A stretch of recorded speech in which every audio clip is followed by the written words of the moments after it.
Just dropped the kids off to school, heading to the office.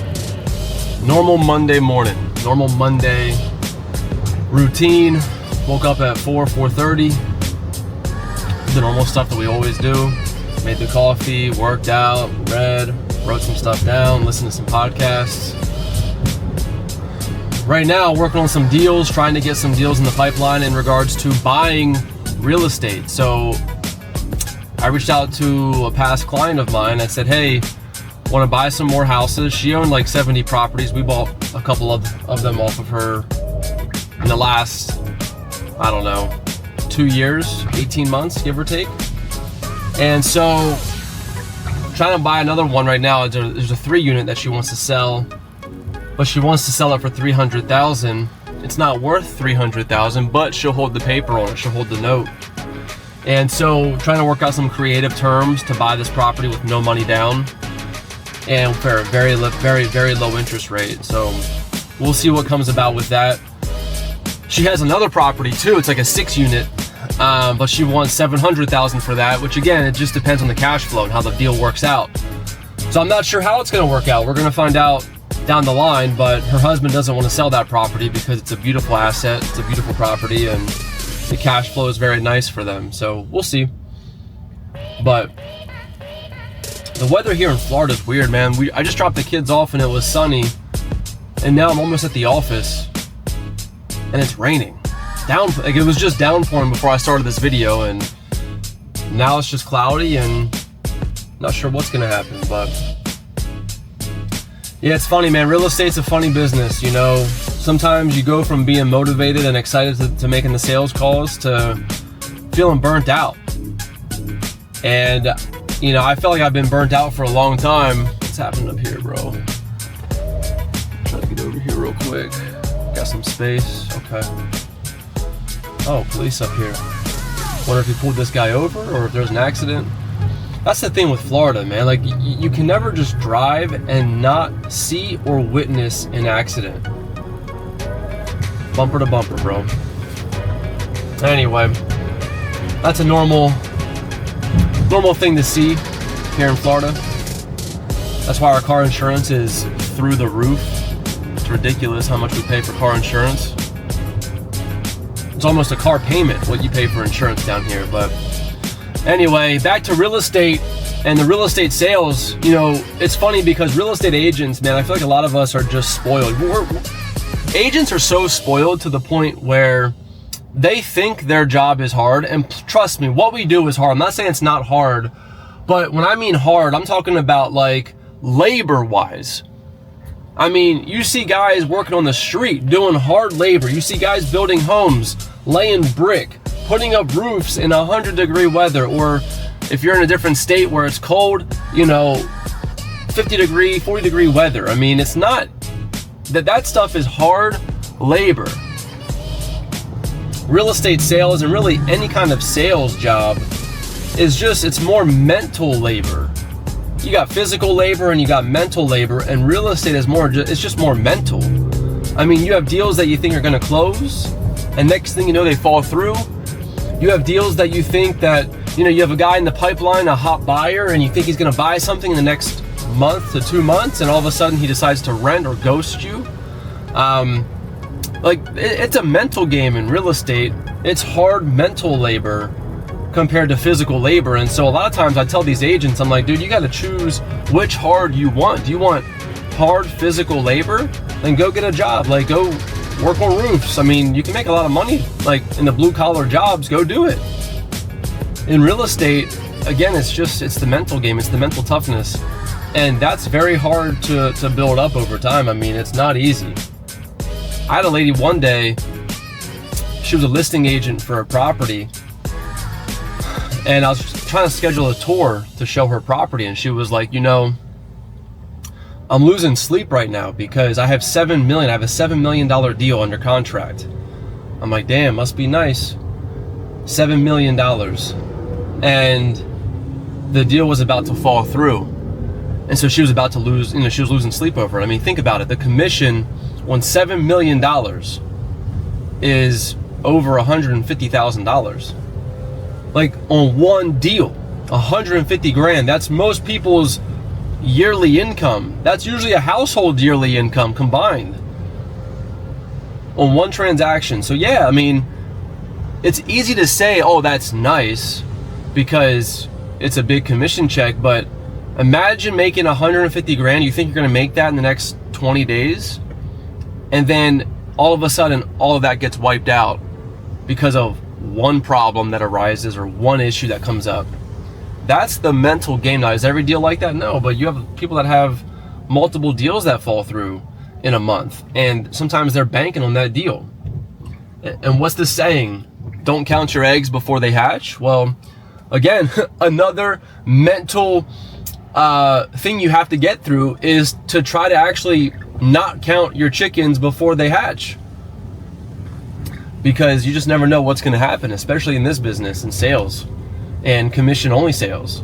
It's the best rewarding position possible because the average Joe can go from 0 to multiple 6 figures pretty quickly with no overhead, with low overhead. But it's also one of the most stressful jobs too, for the simple fact that nothing's guaranteed. You're not guaranteed a salary, you're not guaranteed health insurance, you're not guaranteed a weekly check. You know, you're guaranteed stress, you're guaranteed a lot of struggles, a lot of frustrations. But welcome to entrepreneurship. That's for any business owner. Anybody who owns a business is going to deal with those types of frustrations. So, all right, I just pulled up to the office. Gonna get my reps in, gonna make the calls, get the dials in, work on some admin stuff, and see if we can plant some seeds and make this a great day.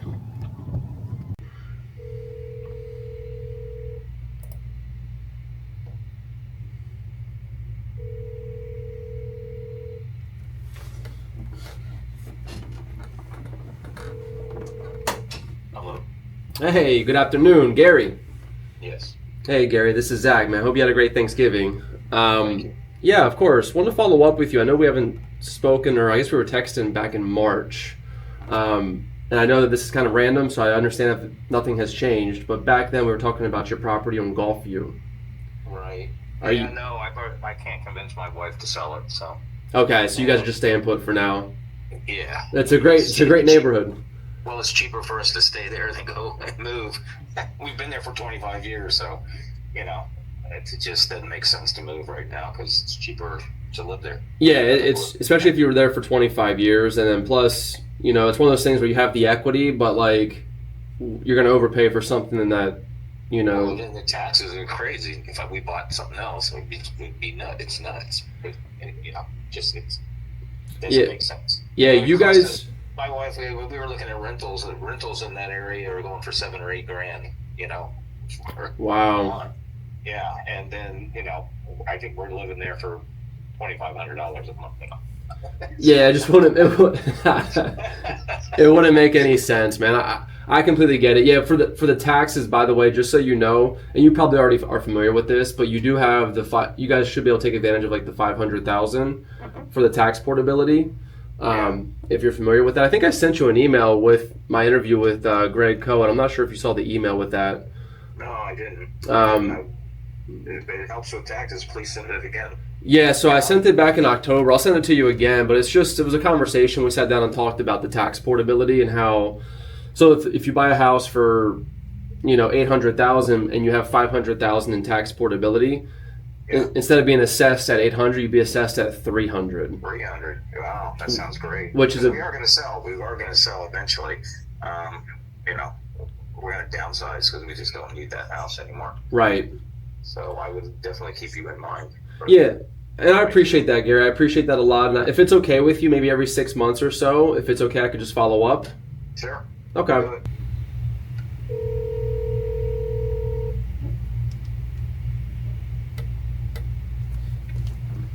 Hello? Hey, good morning, Warner.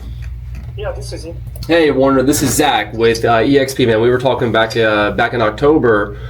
You shared with me a list of your criteria for the Loxahatchee area for the 3-2, 2-car garage, prefer no pool, stuff like that. Yeah, man, I wanted to follow up. Are you still looking right now, or did you guys end up finding something, or what's the game plan for that? I'm still looking. I haven't settled on anything yet, so. Okay. Yeah. So if you got something interesting come up, keep me in mind. I definitely will, man. And I don't think if I have a good deal, but it needs some work done to it, but it's a 3-2 with a 2-car garage, is that an option for you and CBS, or do you prefer something more move-in turnkey? I think if the price is right, I have no problem considering that. The only thing is, it's got to be on the paved road. So Right. If there's no paved road and the road into the driveway is a dirt road, then I would probably hesitate. Okay, I understand. Yeah. Well, because I. anyway, if he comes around and decides that he wants to sell it, I'll keep you posted just in case it's worth going to look at it. Sure, absolutely. Okay. Absolutely. Yeah. Okay. All right, Warner. Well, it's good talking with you. And again, my name is Zach. In case I'm not saved in your phone, but feel free to give me a call anytime. Okay. Okay. Sounds good. Thanks so much, Zach. You're welcome, Warner. Have a great day. Okay. All right. Have a good one. You too. Okay. Bye bye. Bye. Come on, dude.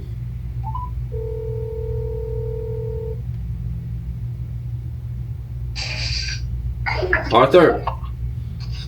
Yes, you have the wrong number, sir. You have the wrong number. Arthur, we spoke before. Huh? We spoke before. Who you looking for? Arthur, my name is Zach. We I spoke. said you have the wrong number, sir. Arthur. Yes, you have the wrong number, sir. You have the wrong number. Arthur, we spoke before. Huh? We spoke before. Who you looking for? Arthur, my name is Zach. We I spoke. said you have the wrong number, sir. Okay, I got you. All right.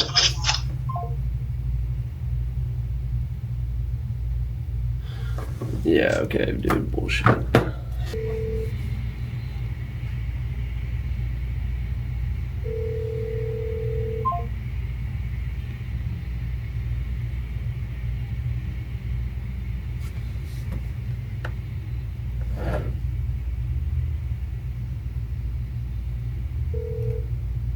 Hello? Hey, good afternoon, Dawn. Yes. Hey, Dawn, this is Zach. I wanted to follow up with you. I sent you an email, I guess back in October, about the property taxes here in Florida. You and I spoke. Yeah, I'm real aware of that. Yeah, about the tax portability and stuff like that. I wasn't sure if you had a chance to look at that or not, but you and I guess, exchanged some messages back. I believe it was sometime in May. And I'm not sure if this was accurate, if you were actually looking to make a sale happen or what the case was. Are you guys still considering selling Lake Bend Drive to a cash offer? Not right now, not immediately. Okay, My husband and I have different opinions on that. I understand. And so we haven't made any conclusion, and I don't think there will be any in the near future. We have some work to do on the house, and I had thought, well, let's just sell it as is and downsize.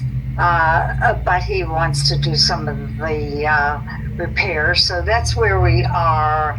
And I would say right now, just what we're thinking about it would probably be at least 6 months from now, and it's a long shot.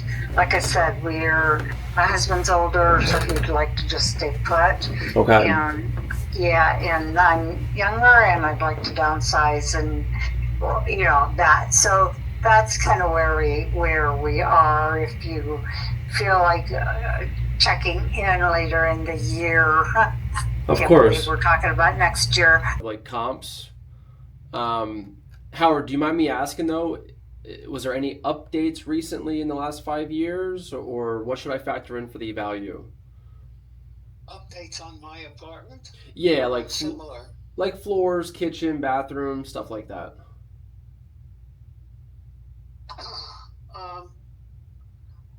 I changed some lighting. Right, of course. But you did say so the kitchen and bathrooms, they're original from 2001 when it was built, correct? correct. Okay, perfect. That's fine. I'll put together some things for you, Howard, and then just, if you don't mind me asking, are you considering a move the next 12 months or so, or what's the situation there with that? I'm doing some estate planning, and I'm trying to figure out what I'm going to do with this particular property. I I understand. own other properties as well. By the way, random question: do you have any multifamily properties or any kind of like investment properties like that? I don't have any multifamily properties, but I have investment properties. Okay. Yeah, I'm asking because I'm looking to buy some multifamily. I have 28 apartment doors. Call has been forwarded to voicemail. Double dial, brother. Your call has been forwarded to. Bitch, bro.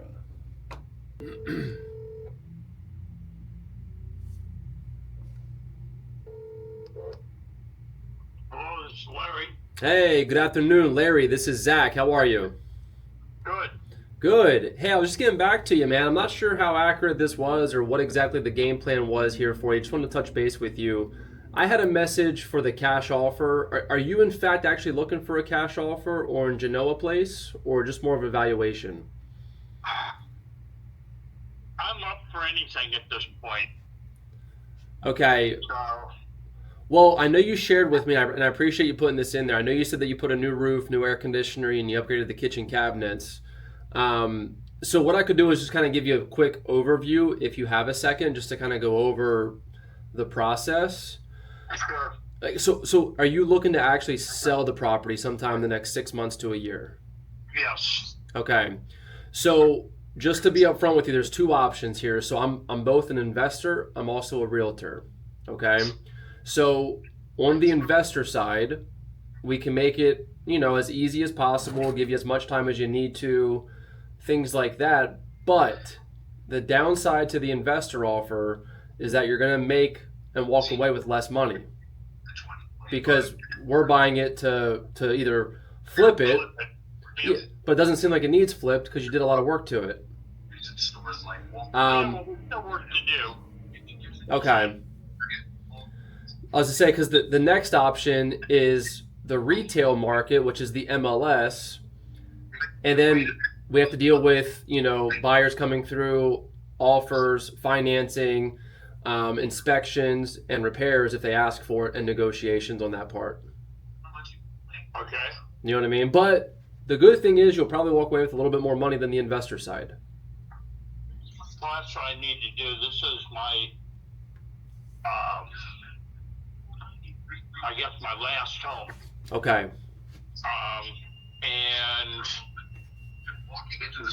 my wife has a home that we're going to downsize into. Okay. I need just money. Can you give me a call on like Friday and I can maybe come up with a time for next week? I can, Larry. Yeah, so I'll give you a call on Friday. My name is Zach. And then also, Larry, obviously you're an agent, man. I just pulled it up from last year, so I saw you had it listed. What do you think you're going to do different this time? Are you going to list it yourself again, or are you going to look for an agent or an investor? Are you open to investor offers? Like, what does that look like at this point? I'm open for anything. Okay. Every day is a new day. And if you make it through the day, God willing, it's a blessing in itself. Yep. So today was a good day. Planted a bunch of seeds. That's the thing with real estate. It's like every day, the compound effect will take over a period of time if you just take the most basic actions. Today I made a total of about, I think it was 24 calls to new potential clients, to prospects. And so out of those 23 or 24 calls, I got probably about 3 of them in the pipeline. I got Larry. I have to call him back on Friday to look at his house. He had his house listed last year, a year ago. Didn't sell it and had 3 photos online. And now he wants to sell it again. Talked to, her name is Raleigh. Meeting with her on Wednesday. Set the appointment at 10:30 a.m. to meet with Raleigh. Sounds like she's from the UK, the way she talks, but that'll be a pretty cool meeting. She was very clear. She's not signing anything on Wednesday when we meet. She's not signing anything. She's not doing anything. No repairs. She wants to sell it as is, but she's not ready yet. And then I talked to a guy, Howard. And the funny thing with Howard is that his it's weird, man. Like, his last name is Epstein. I had to say his last name, and it felt weird to talk to another person and use that last name and reference them as your email. For instance, his email was his first and last name at Gmail. And when I had to read that back to him, it just felt awkward, man. You know what I'm talking about? But anyway, all in all, today was a good day. The day is not over yet. Got to go pick the boys up from jiu-jitsu, because today's Monday. My kids don't go to school on Mondays. They have, basically their school goes from Tuesday to Friday, 9:30 to 6, or whenever we pick them up, between 5 and 6. But Mondays they do jiu-jitsu because they have like they have a school program for the kids that don't go to school on Monday. And then I got to show my last property. My last appointment is tonight at 6:30 p.m. It's a listing that I have for 1.5 million, 1.525 million, I should say. And then we're gonna wrap the day up. But you know, in this business, you hear a lot of crazy stories, and this thing's so far away. Oops. I can't get it closer. I don't know how to do it. But in real estate, you hear a lot of crazy stories. Like today, Larry, I found out that he was in real estate before. But Larry had a brain tumor that he developed, that he got a couple years back. Went in for an MRI. Or I'm sorry, he went into the hospital, was having some issues. Went to the bathroom, fell over, cracked his head open, went into a coma. Woke up into some hospital room and was in a coma for a while. Had no idea what was happening. And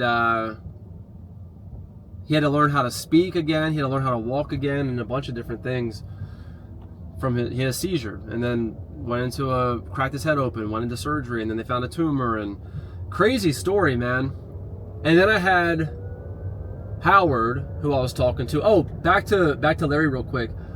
Told me his son was a bodybuilder. His son had a pretty famous blog and a lot of different things online that he was doing. And then back a couple years ago, when Chipotle, of all places, Chipotle had the E. coli breakout. They won't say it was from this. They can't prove it was from this. But his son went into surgery because he got E. coli. And then something else happened, and he had to get basically they told him he had to get his colon taken out. Went into surgery for that. Had another issue happen. He ended up dying twice on the operating table. And so now his son, who once had a 150 IQ, now has an 80 and needs 24-hour care. And so the thing with this business is, like, when you hear stories like this, you become so appreciative for the problems that you actually have, and you realize in the grand scheme of things, the problems that you think you have, they really aren't problems after all. Like, they're not that big of a deal, and you should be lucky. Like, it gives me a feeling of being so grateful for what I think is a problem really isn't a problem. Like, that deal didn't close, it's not a problem. Because once you have that health problem, bro, that's the only problem that you care about. You could have a million other problems. Breakup, deals falling through, something happened at the house. It really isn't that serious, especially when you hear other people's problems. And so you become more appreciative for what you have. But anyway, then also I talked to this guy, Howard, his situation is that he's doing some estate planning. He's 85 years old. His birthday was October 9th. And by the way, these are all notes that I take in my system. So when I follow up with these people, I know when his birthday is. I know that his daughter made a very good profit off of a flip that he did with her back in the 80s. I know a lot of different things about these people that I make sure I make notes of. So when I call them back in 3 to 4 or 5 months, I can go back to that information and they remember who I am, because they shared that information with me. And so Anyway, Howard had some phenomenal stories to share with me about real estate investing. This guy has a condo in Highland Beach. Right now, it would sell for about 1.7 to 1.8 million based off the comps that are there. The highest sold comp sold for 3.1 million. It's the same schematics as his. 3 bedrooms, 3.5 baths, 2,700 square feet. But it was completely renovated from floor to ceiling. But anyway, that's a listing in the pipeline. He's 85. He's a snowbird. He comes down here. He has a property up in Manhattan, up in New York. He has a bunch of condos up in New York. And right now he's just debating if he wants to keep this property, if the family wants it, or if they want to sell it and maybe buy a smaller property or have a different type of lifestyle down here in Florida. Because his HOA fee a month is $3,600 a month. It's like, man, how do you stomach $3,600 a month just for the HOA fee, just for the maintenance fee? It's crazy. But, so that was his situation. And then, I got a bunch of no's today. I got people that hung up on me. It's the nature of the beast. 23, 24 calls. 3 good seeds were planted today. Not to mention this other guy, Howard, he called me back today. I've been dealing with him since April of this year. And he is ready to make a decision by January. Him and I have been going back and forth and talking back and forth for quite a while now. Just following up with him every 2 months, every 3 months, touching base with Howard, this other Howard guy. And that's actually a potential deal for me to buy it, to flip it. And if I don't flip it, I'll help him sell it on the retail market. So that's the best part about being an investor and being a realtor, is that you can give people the options. And that way you don't just leave money on the table. If you can't buy the deal, help them sell it. Like, don't leave money on the table. Why would you ever want to do that? And then that offer I told you guys about this morning, the seller got back to me on that deal, and right now it was a $300K offer. It's not worth $300K, by the way, but I would do it on these terms. $300K, she holds the mortgage for 10 years. Okay, so there's a 10-year balloon payment. She finances me at a 4% interest rate. So 4% interest rate. And I give her 0 money down. Now, why would somebody do this, you ask? Well, you got to think about this. She's an investor. She owes a tax liability on capital gains tax. Like, she would have to owe that. And so she could basically pay that over a period of 10 years, collect interest, not worry about the tenant calls, not worry about the issues with the property. All she does is collect monthly payments from me while I deal with the tenants. And what's going to happen is, at the end of those 10 years, when you look at the interest paid on 4% in 10 years on that 30-year amortization schedule, she's actually going to make out about $404,000 on that deal. It's not even worth that. But I'm willing to take that risk over the next 10 years because it's going to cash flow and bring in about 9 to 10 grand a year. And what did I put into it? 0. 0 into it. That's why you would do that deal. So that was my day today. And today was a solid day. Today was good. So gonna pick the boys up, gonna go home, get some dinner, go to my last appointment at 6:30, and I'll probably see you guys there. I'm gonna probably bring you guys on with me to that appointment because I actually want to try something new. So I have a database of 14,000 people, and I want to basically, I tell a lot of people I'm going to help them buy a property that's off market. And so what I want to do is I want to find out if this house does not match these people's criteria. I want to find out and I want to ask them what their dream home is. If you could find your dream home, what would it be? What would it cost? What are you looking for? Let's find it. Let's send this proposal out to the marketplace and find a deal for you. And so that's what we're going to do, man. We're going to try to propose that and put that out there and see if we can find them an off-market deal. So I'm going to bring you guys with me to that because I'm going to interview and talk to them right here on camera. And you guys will hear. I'll put it in this video. So Hopefully they agree to be on camera. That's the thing, a lot of people don't want to be on camera. I did give them a heads up that I'm going to ask them this question later, and I'd love to record it. So if they're down for it, we'll see. Well, you guys will find out soon if they're down for it. But if not, then so be it. In the meantime, I'm going to keep driving. I'm going to jam out to some music, to some tunes. And I'll see you guys soon. Alright, so finished the last appointment. Here it's about 7-11. They did not want to do the video. So here I am, empty-handed with no clients on video, unfortunately. Oh, but if you guys want to see the house, which I guess you won't be able to see, it's dark anyway. But yeah, the house tour went well. They like it. They got to think about it, of course, like every buyer does. But you know, that's the problem with this market right now, is like, sellers want these crazy high prices. They don't understand that the market has changed. They think that their house is the best one on the block and it's worth all this money and this and that. And the buyers think that it's which it is a buyer's market, but like they think it's like 2008 and we're gonna get all these big discounts, or it's not worth anywhere near what they're asking for it. And these higher price homes, like this is priced at 1.525. They want to offer like 1.1, 1.2, which is fine. You know, you do what you got to do. You do what you want to do and what you're comfortable with. But, you know, you have to also be realistic. Like I have another buyer right now who's like, oh, I'm not paying this much price per square foot, and I'm going to offer $120K off their asking price on a $500,000 house. It's like, girl, these homes were selling for that price back in 2020. Like, we're not there. We're not in 2020 prices. Like, this is 2025, about to be 2026. And the market, I mean, yeah, it changed, but like, it didn't go down 30%, you know? Anyway, that's just me rambling on. But I think it was today was a good productive day. I'm happy with how it went today, and what can we say, man? Tomorrow's a whole new day. Tomorrow we're gonna keep the momentum going, and we're gonna just keep on keeping on, as they say, and that's all you can do.